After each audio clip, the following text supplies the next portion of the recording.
Huling namataan itong low pressure area na ating minomonitor sa loob ng PAR kaninang alas 3 ng umaga sa layong 365 kilometers silangan ng Maasin City sa may Southern Leyte. So sa mga nakarang oras ay bumaba na yung tsansa ng low pressure area na ito na maging isang ganap na bagyo. So yung current scenario natin, inasahan natin na low chance of tropical cyclone development. So mababa yung tsansa nito na maging bagyo sa susunod na 24 oras. Gayun pa man, dahil sa pinagsamang epekto nga nitong low pressure area at ng southwest monsoon o habagat, makakaranas tayo ngayong araw ng maulang panahon sa malaking bahagi ng Visayas, pati na rin dito sa malaking bahagi ng Southern Luzon, western and eastern sections ng Southern Luzon, pati na rin itong northern portion ng Mindanao.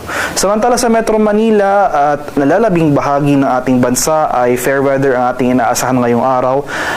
Bahagyang maulap hanggang sa maulap na papauri. Sasamahan lamang yan ng mga biglaan at panandaliang pagulan na dulot ng thunderstorms, especially sa hapon hanggang sa gabi.